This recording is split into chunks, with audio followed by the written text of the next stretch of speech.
साथियों साथियों पितर हमारे शुभचिंतक, सच्चे मार्गदर्शक। पुस्तक पितर हमारे अदृश्य सहायक। लेखक पंडित श्री राम शर्मा आचार्य आपको पढ़कर सुना रहे हैं। आइए सुनते हैं पृष्ठ 50 से। व्यवहारिक जीवन में मनुष्य एक दूसरे की सहायता करते रहते हैं। इस सहकारी प्रवृत्ति के कारण ही मनुष्य बुद्धिमान बना और प्रकृति संपदा पर आधिपत्य कर सका। सर्वथा एकाकी मनुष्य तो निजी सामर्थ्य को देखते हुए अन्य प्राणियों से भी गया बीता और दुर्बल असमर्थ सिद्ध होता है। सहकार ही स्वभावगत वह वैभव है जिसका अभ्यास होने के कारण मनुष्य क्रमशः अधिक ऊंचा उठता और आगे बढ़ता चला गया है। मनुष्य में से जो जितने घटिया हैं वे उतने ही संकीर्ण स्वार्थपरता से ग्रसित देखे जाते हैं। उन्हें अपने काम से काम एवं अपने मतलब से मतलब रहता है। दूसरों का दुख दर्द समझने और उदार सहकार देने जैसी भावना उठती ही नहीं, सूझ जगती ही नहीं। ऐसे में कोई दुखी जरूरतमंद है या नहीं, यह सोचने देखने की उन्हें फुर्सत ही नहीं होती। किंतु सभी ऐसे नहीं होते।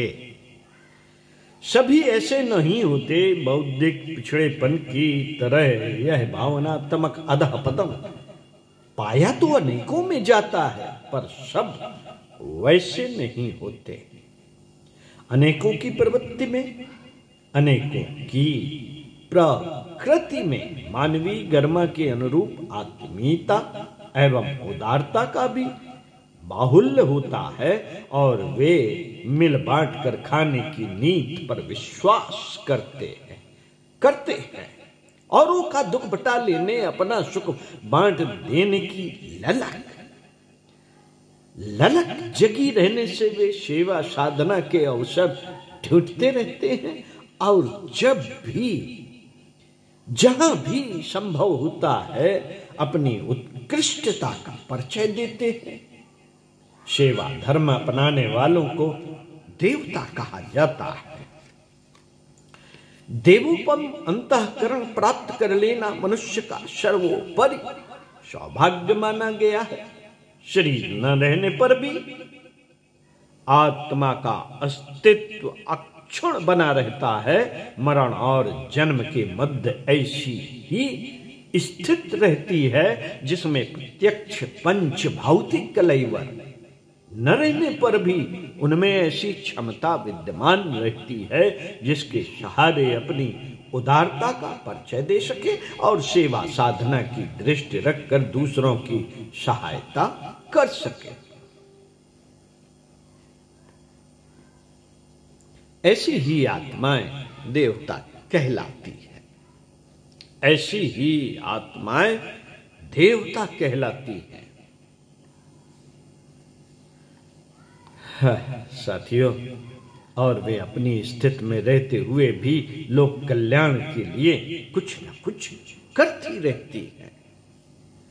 पितर आत्माएं देव सत्ता का ही पर्याय कही जा सकती हैं। वे समय समय पर जीवित अवस्था की तरह सेवा सहायता कर अपना धर्म निभाती रहती हैं। भले ही ऐसी परोक्ष सहायता को दैवीय अनुदान नाम दे दिया जाए, पर एक तथ्य तो अटल है ही कि वे श्रेष्ठ आत्माओं द्वारा सुपात्रों को ही मिलते हैं।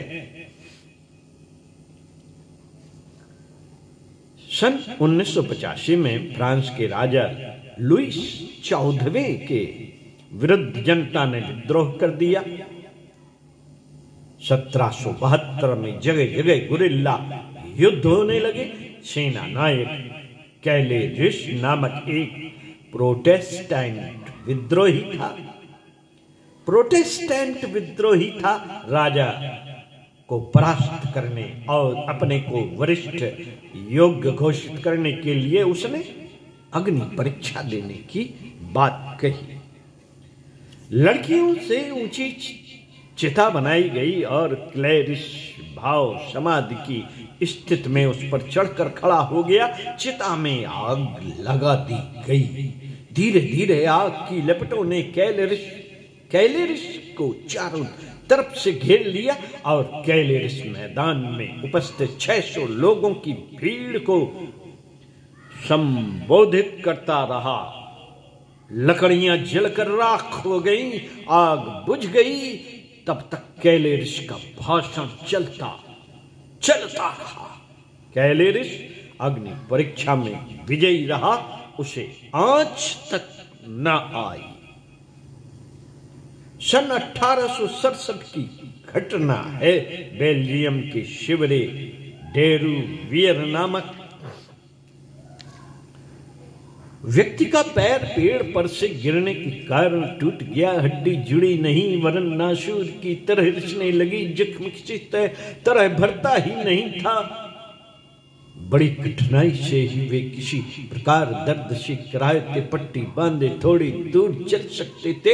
जहां से पैर टूटा था वह जगह टेढ़ी कुबड़ी हो गई थी। ऐसी स्थिति तक पहुंचे हुए मरीज को ठीक कर देने का वायदा किसी सर्जन ने भी नहीं किया। निराश पीर के मन में एक दिन उमंग उठी कि वे संत लॉरेंस की समाधि तक घिसटते पहुंचे। घुटने टेक कर देर तक रोते और दिवंगत संत की आत्मा से सहायता की प्रार्थना करते हुए दिन भर बैठे रहे। संध्या होते होते वापस लौटने का समय आया तो वे सामान्य मनुष्यों की तरह उठकर खड़े हो गए और सही पैर लेकर घर लौट आए। साथियों, परिचितों में से किसी को भी इस घटना पर विश्वास न हुआ। प्रत्यक्ष देखने वालों की भारी भीड़ लगी रही। सभी की जीभ पर अदृश्य वरदान की चर्चा थी।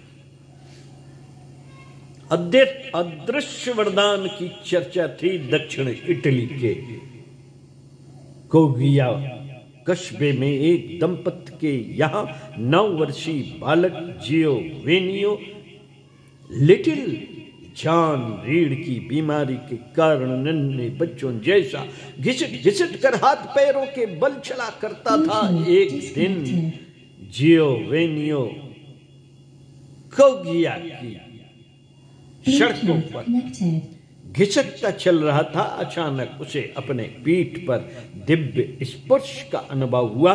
नजर उठाकर ऊपर देखा तो बगल में पादरी पेड्रिपियो खड़े थे। कुछ पूछने से पहले ही पादरी चले गए और जियोवेनियो कृतज्ञता से पादरी की कृपा को मन ही मन सराहता रहा। उसकी अपंगता दूर हो गई थी। वह उठ खड़ा हुआ और दौड़ता हुआ अपने घर आया। पादरी वेड्रेपियो की कृपा से वह कृतार्थ हो चुका था।